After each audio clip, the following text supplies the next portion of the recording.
Hi everyone, good morning, happy new week. To begin with, thank you for all your support for this page. I appreciate you all. I'm very grateful for supporting this page. I'm very grateful. Thank you for being there. Thank you for growing this page. And I want to say you have all my support.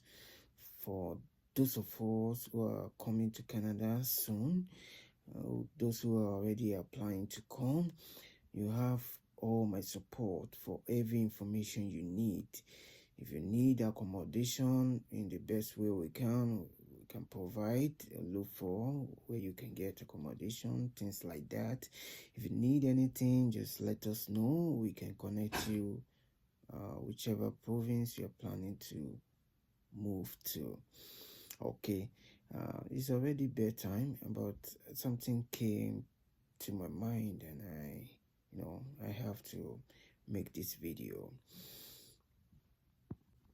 So in general, there is shortage of workers in the health system in Canada, particularly in Ontario. There is a lot of shortage of workers in the health system, nurses and PSW workers, that is personal support workers.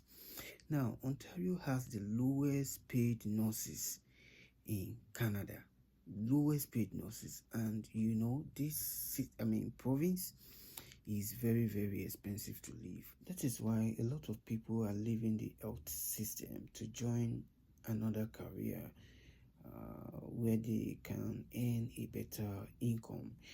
Today, I want you to Google search how much you can earn with the profession you already chose or the career you already taken. How much you can earn. You can see that when you Google search it. Yeah, if that is not earning enough, then you have to change your career path. It is very important. If as a student you are coming to study in Canada as a personal support worker, or you are coming to study the program personal support worker in Canada, it means you want to work as a PSW. Okay, so when you graduate with this course, I know there's a pathway for this particular course because it's very in demand. It's in demand in Canada in general, even in Ontario, everywhere.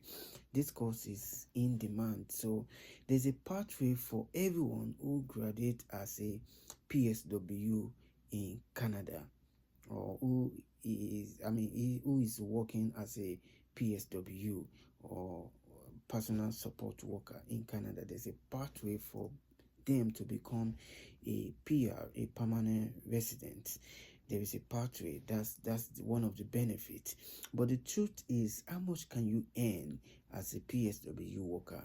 As a PSW worker, currently now in Canada, the highest they can earn is $18 an hour, and the minimum wage in Ontario, is about $15. It's $15 point something cent. Can't remember, but it's about $15. So, and I know of many factory work that you can do, that you can earn close to $20 an hour. All those work require no skills. They're just factory work. You can earn close to $20. Now imagine if I pay for a program of 1 year, 16,000 to 17,000, and I finish from that course as a PSW, and I am employed as a PSW worker. Now I'm earning $16 to $17. Imagine how much can that do me in a month, where I have to pay my monthly rent $850, $900. You have to pay utility bills, hydro, gas, water. I have to pay phone bills, and a lot of bills, others I cannot remember. So that is what I'm trying to say. It is very important that your job can really earn you a good income. Yeah. Please try and make sure when you are coming to study in Canada, pick a course that can earn you a good income. A lot of people have made this mistake. Please don't do that mistake. A lot have made that mistake. Please don't do that mistake. Make sure you choose a very lucrative job that can earn you a good income. Some professions are really fading out in Canada. In fact, you can't earn anything out of it. So try and make sure you do your diligence, your research. So I'm going to leave you with this video to watch and see for yourself what I've been trying to say. Before I go, please try to support my page. I know God is going to do something great in this year. I believe we rise by lifting others.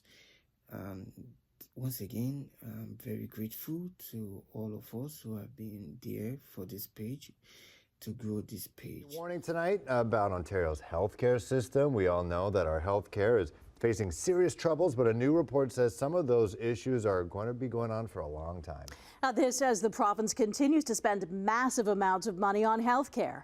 Al Sweeney was at Queen's Park today and has the details. The report was released by Ontario's Financial Accountability Office, which analyzes what's going on with the province's spending. It says if the province continues to spend money on healthcare the way it's doing now, healthcare spending will be short $21 billion by 2028. There's the relentless reality that the population is growing and aging and will continue to create more and more demand. The report says it could mean things like a massive shortage of 33,000 nurses and personal support workers by 2028, a shortage of hundreds of hospital beds, and not enough long-term care beds, among other things. The accountability officer says he's just the reporter and doesn't have the answers. My job is to raise the questions and not have to answer them.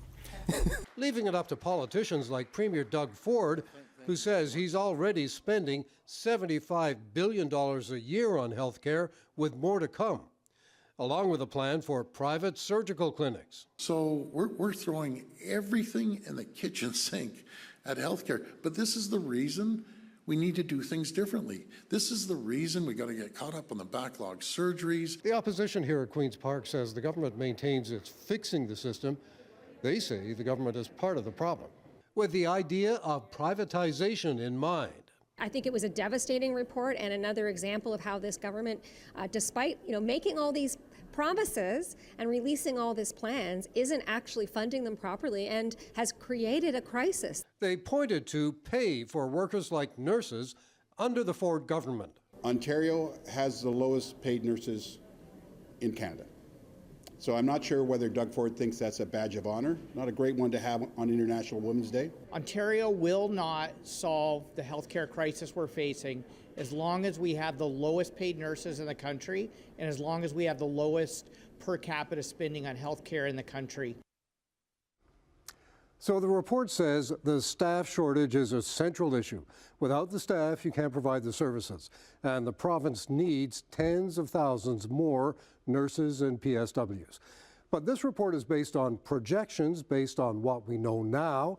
If the province suddenly gets new money from someone like the federal government, for instance, things could change.